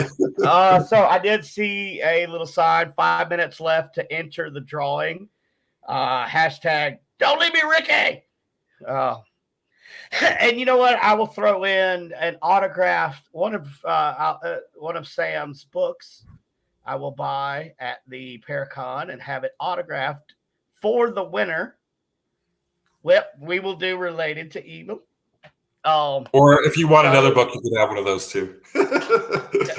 Well, no, I mean, I'm gonna buy a bunch of books. I like to read, but okay. I think we'll do that. We will do that book for this giveaway as well, because I think reading is fundamental. And especially when it's a subject that we all like, you can get into it. Because everybody needs a little break from this thing we call reality. It's stressful. This is the closest thing that any of us will ever be to hell, is right now. So anytime that you get a chance to relax and escape, it's a good thing, especially if you're helping Sam Baltrusis and buying his books. Absolutely, and I feel like to add to that, Brandon, I feel like that there's the darkness and then there's the light, and there's a spiritual battle going on, and I think certain people from the light or light workers are being attacked by the dark, and that goes out in the field. I mean, every case I'm dealing with is darker and darker every time, and I just feel that when I say darkness, I don't. People are like that. Why is it darkness? Well, the evil is coming after the light workers, and I feel it, and it's something that So that is, you're right. It's a spiritual battle going on that's happening all around us. Well, it reminds me of the Cherokee story with the two wolves. Yeah. And for those of y'all that don't know, there's two wolves that live inside of us. One's a white wolf, and it represents peace, love, hope, charity. And then the other one is a black wolf, which represents hate, death, and destruction. Yeah. Well, which one wins? The one you feed the most. Yeah. So feed the light wolf. Right. Exactly. Because we're not, the atrocities of the world are not going to stop until we figure out what's really going on. I think I did a episode on the duality, consciousness, and I think we need to get more to that. We need to get back to nature. Put your damn cell phones down and go outside.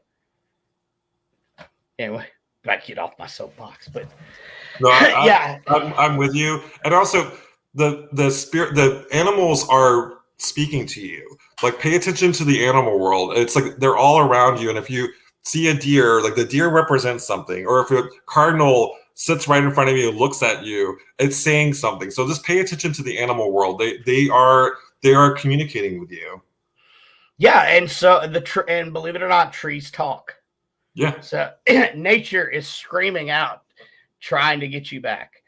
Right. Oh, like there's a great shade tree here where I live, and that shade tree grew those leaves for me because it knew that I needed shade. Nature will do this for you. You just got to listen. And I'm glad you brought up about the animals. Ours is my spirit animal is a bear and a hawk, and we see hawks all the time. Just listen and figure out. And once you figure out which animal comes around all the time, research that animal. Research, what the natives say about that, and then you'll figure out your spirit animal. Because people ask me all the time, how do I figure out my spirit animal? I'm like, well, which animal do you see all the time? And they come into you in your dreams as well. I get a lot of animal visitations in my dreams, and I'm like, "What are you trying to say?" And part of it's fun for me to figure it out. But as a clairvoyant, I also get messages, and it's like a puzzle trying to figure out that puzzle. Yeah, and the inward journey is a whole lot more fun than people think it is. It's treacherous. It's a scary place. I had a buddy of mine who always says the mind is not a neighborhood you want to go to by yourself. Yeah. But I mean, I use this analogy. More people have gone to space than have gone into the deep sea, which means more people are trying to explore outward than they are inward.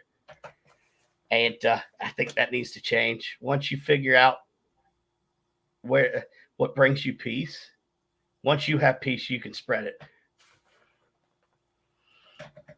Dad used to say it all the time. The Lakota Sioux, just listen to the trees, shut the hell up, just close your eyes, breathe and listen. Yes. I say that all the time. Shut up and just listen. I was driving the other day, and there's on the sidewalks, there's a nice walking trail, and probably saw about 6 people walking, and each person was walking, looking at their cell phone like this. Yeah. What do you need to disconnect, people. It's healthy. Where are we at on doing this giveaway, Don? Godfather? I want to make sure everybody has a chance. Are we ready now? Okay, spin that wheel. Let's see who's going to win. Hashtag don't leave me, Ricky.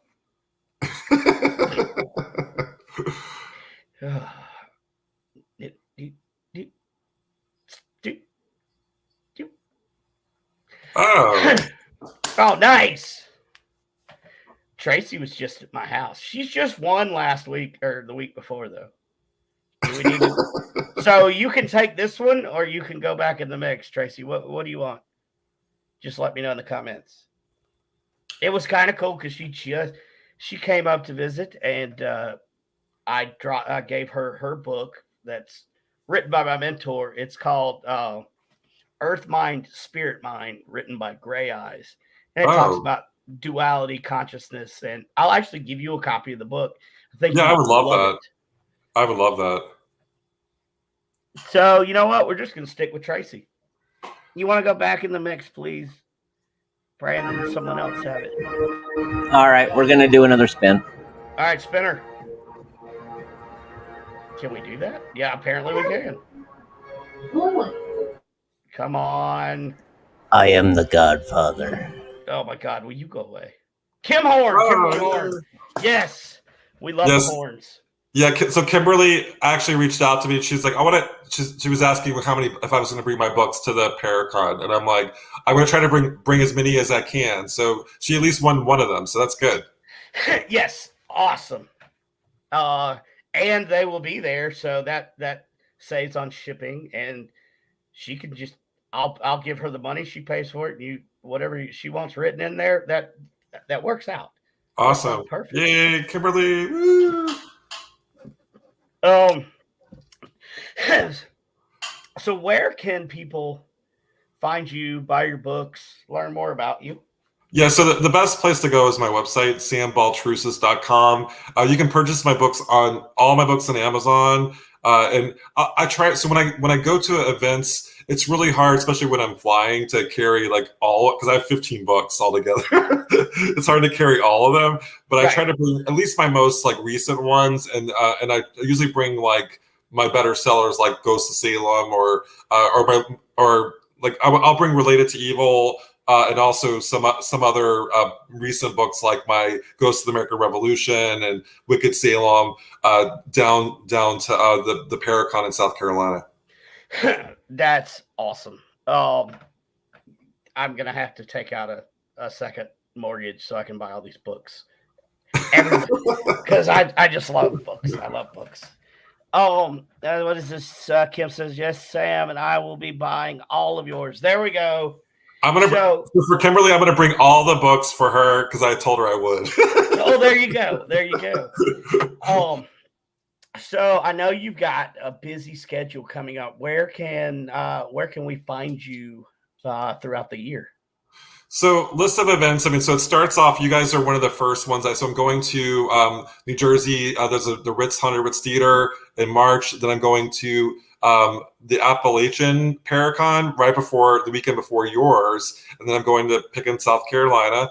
I'm actually flying into Asheville, North Carolina. So you're telling me that's the Trail of Tears? That breaks my heart, because I'm flying into Asheville, North Carolina, to go down to the mill in Pickens, South Carolina. Then I'm going to going back to South Carolina to an event with Ryan Buell. He's doing like a haunted overnight at an inn in South Carolina, and then and so my big events coming up. So there's pretty much every weekend I have something, but the big ones I'm doing Michigan Paracon, which is the biggest Paracon in the States. That's coming up in August. I'm doing the Gettysburg Battlefield Bash.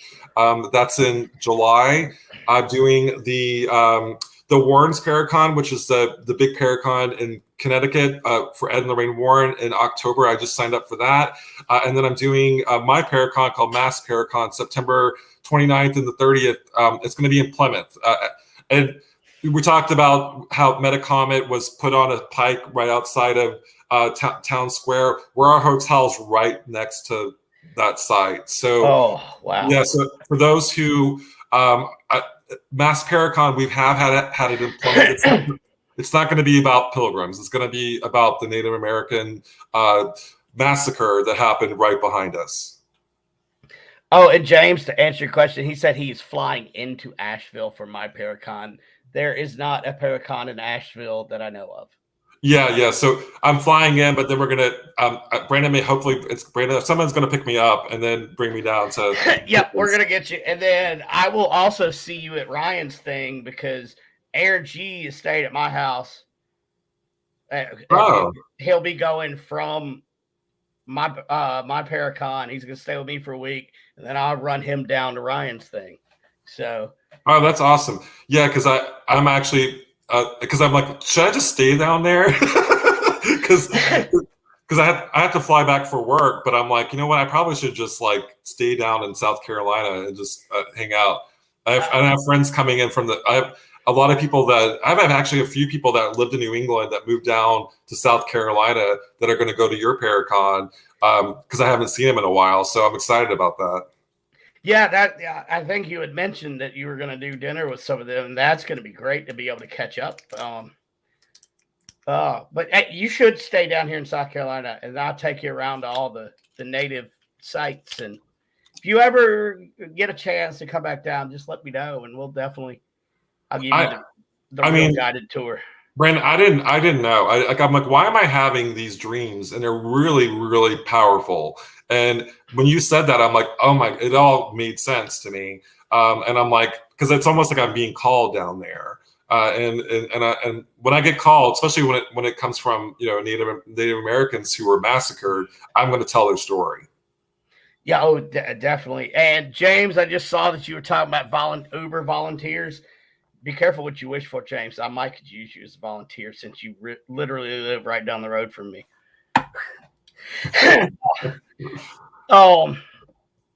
But yeah, Uber volunteer.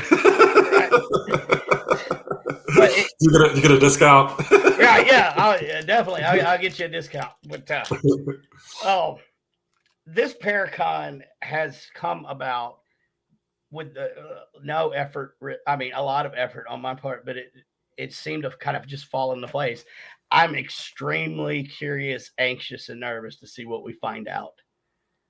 I'm getting, so you got the right people. So like when you said that Brandy Marie was going to be there, I'm like, that's a good choice. You got some good people there that will help you find some answers to what's going on. And Brandy Marie is also of native blood. So that's, it's gonna be amazing. We're gonna have all kind of top-notch equipment available. We're gathered. It's gonna be an amazing data collection, I think. And who knows, maybe you might want to write a book about the mill one day. Yeah, I mean, for me, I will tell you, like, everything that I do turns into a book. I'm just like, I mean, even last year, I'm like, how am I going to tie all this together? I'm like, oh, I faced all my fears last year. So a theme will emerge and it will turn into a book somehow. Well, and that's okay, because I can't write, but I love to read. So keep pumping them out. Okay, what is this? Skydor. Okay, Skydor is working on a future Skydor Entertainment Paracon in Iowa. Ooh. Okay. Awesome. There's one more I have to drive to. Thanks. I know, right? That's all right. I'm miserable till I get there, and then I just love it. Well, Brandon, I hope you could. I know the drive up to Boston or the New England area, but I'll tell you, it's worth it. It's like you would love it, and I think if you and your wife wanted to make a trip up to Salem, just reach out to me and I'll show you around because I know Salem very, very well. So I would love for you guys to visit. Yeah, and that is definitely on our bucket list. So we will definitely reach out to you, and then we'll talk about that at the Paracon, and then the Bell Witch. We can talk more about that. Can you let's see, what is our time? We got a little bit of time. Do you want to talk about what you're going to be speaking on at the Paracon? Yeah. So I mean, I think as far as like it was kind of going in and out for a second. But the lecture that I do, Brandon, is I do it's called the Related to Evil lecture. So I talk about sort of like that whole story, and so I'm glad you talked about it a little bit on the show because it's I'll go into sort of like it's interesting. Like not only am I related to the Putnams and Lizzie Borden, but Eileen Wuornos is also on the list. And that was found through, it's called forensic genealogy. And then also Marilyn Monroe, which we were able to recently find DNA evidence to be able to back up that she's tied to her biological father was recently uncovered through forensic genealogy. And he ties us to Marilyn Monroe. And when I'm saying it's not just me, it's also Lizzie's related to Marilyn, and so is Eileen Wuornos. That's quite a family tree. It's crazy. And and it's all and I'm going to throw Maryland in there. It's all troubled. Yeah. It is, and I think if you look at Eileen Wuornos and Marilyn Monroe, one is hyper violent and one is hypersexualized, and Right. I think both really intelligent, misunderstood women. I'm not gonna back Eileen Wuornos. I couldn't find too many redeeming qualities with Eileen, but I will say that she was brutalized by men. She was brutalized by men, and so that part I understand, but it's just like two different coins. She could have gone this direction or this direction. And speaking of genealogy, I often sit and think, and I don't know, when I do my meditations, if one person for the last millennia or two would have crossed paths and not met somebody, we wouldn't be here. That's how far back from the beginning of time everything was put in place for you to be here. So I'm big on doing your genealogy. Matter of fact, I'm working on mine right now because unfortunately my grandmother does not have much time left. So we're trying to. Apparently, I guess that I have been chosen to take over the historical side of the family. So I am looking forward to that. Brandy, we can't wait to meet you, Brandy, and your entourage, I should say. Oh, thank you so much for coming on, Sam. Thank you, Brandon. And thank you for inviting me, and thank you for giving me sort of like validation to what I was picking up already. Because I'm like, you know what? Why am I having these dreams? And I would wake up crying, and now I know. So now I know that it's not it's their pain, but my job is to go in and not to let the pain take me over, but to tell their story. Right. And I mean, it's especially when you get into that petroglyph room, it's heavy, but there's a reason. And, as long as, if we can just tell one story, maybe it'll just turn into more spirits are going to want to come out and talk and get these stories told. Cause that's centuries of bloodshed on that land, especially from the natives to the slaves. I mean, oh my God, I don't even want to. And also too, like it's really important not only getting the Native American voices, but also the enslaved people who worked and died there, and getting their stories and hopefully telling their stories correctly. I will tell you this: there's 3 cabins on the lot, but 2 of them that are kind of up front that you'll see. One was built by slaves, the other was built by natives. Wow. And we'll go from there when you get there. But I'm getting the emotion already. So we're supposed to be there. I agree, and I'm just glad it came together the way it did. I'm a nobody out here in the world just trying to make a difference, and the way it came together, I think it will make a difference. So I'm so super stoked for this, even though it's probably going to be the busiest I've ever been. No, so before we go, Brandon, is there a way that we can do like a ritual of some sorts to honor them? Yes, and that was part of the deal for me to get 55 acres to do a Paracon. Okay. I have to do a ritual, and usually when I go out there, I always burn sage. But I'm gonna do cornmeal tobacco. We're definitely gonna do a ceremony honoring. Are we gonna do any drumming at all, or? Yeah. Yeah. Okay, good. They would like that.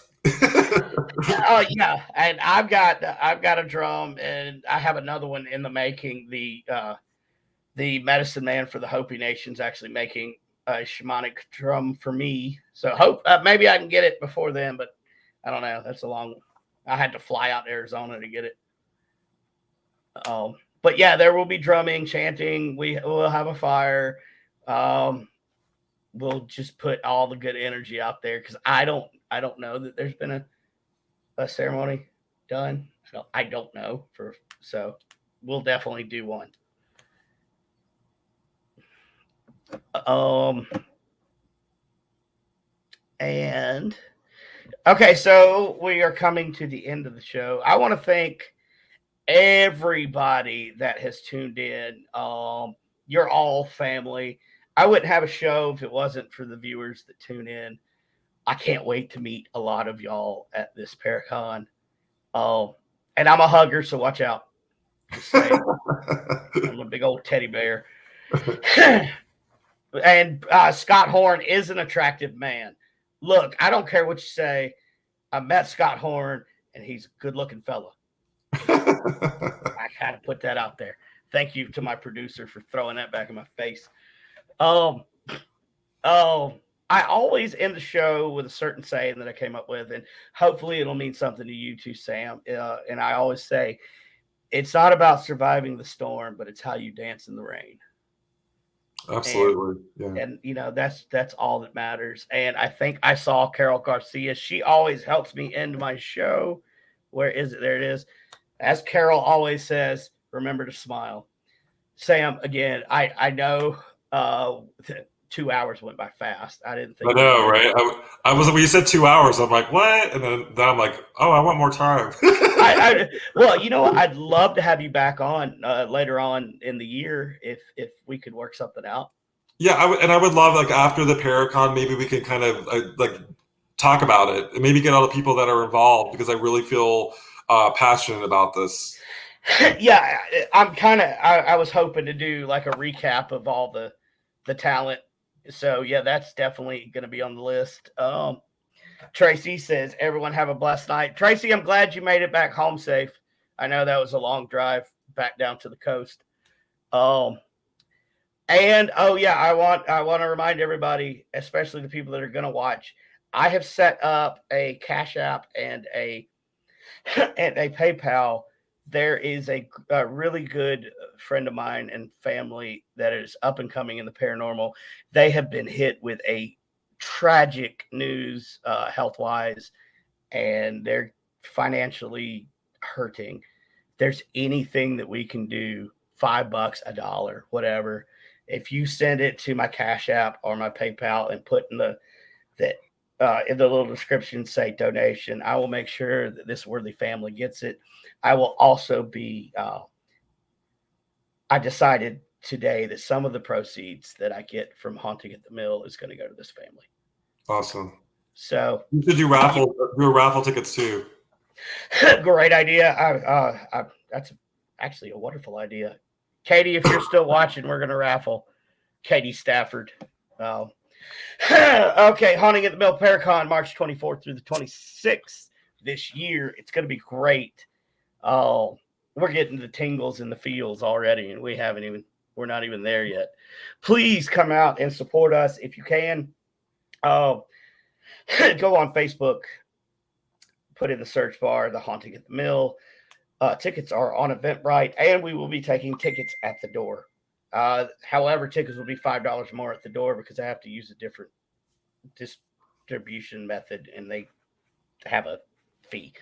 So if you can get them beforehand, please do, because I really don't want to have to go up on people, but I don't have a choice. Yeah, I just hate when they take fees on top of fees. I tried to keep the Paracon as reasonable as possible for people. Oh, and Brandon, so for those who are going, what's the host hotel? Are there several hotels that are going to be? Okay, there are several in Easley. I know I'm putting up all the talent at the Baymont by Wyndham. Oh, that's where I'm staying right now in Florida, the Baymont. Oh, well, okay, there you go. So, and the reason I chose it, there's an Applebee's in the same parking lot and a Mexican restaurant. That's perfect. So that way, there's food. And I'm going up tomorrow to try to work out a deal with a code word to get a discount on the hotel for the Baymont. So, everybody stay tuned. I'm going to try to get everybody a good discount. I'm going to try to save money as much as I can because, we just came through a rough fiscal couple years. Oh, once again, Sam, thank you so much. I've been so excited knowing that you were going to be on the show. I couldn't wait to meet you. Now I think I can consider you a friend. Oh yeah, I mean, Brandon, when you asked me, we first talked, but when we first talked about the Paracon, I immediately liked you, and now that I know the backstory to this location, I see where your passion's coming from. So it makes complete sense to me. Yeah, and it's a passion. Paranormal has helped save my life. Yeah. And I want more and more people, especially here in the Bible Belt, to know that we're not freaks. We're not outcasts. We're just normal people, and it's okay. It's okay to explore. So, this is my goal, especially here in the Bible Belt. Well, I have taken up enough of your time. I know you're tired. Oh, Yeah, my flight's at 4 a.m. I'm leaving Florida at 4 a.m. Why, Sam? Why? Well, it looks like he is frozen, but look at that. That's a great picture. We'll give it a second if he could come back. If not, oh, yeah, you froze up for a second, but now you're back. Okay, good. But anyway, so guys, I'm heading out. This has been a fantastic show. Thank you all so much, and I'll see you guys at the Paracon in Pickens, South Carolina. I love each and every one of you. Thank you. You're all family. Take us out with me chasing Ricky.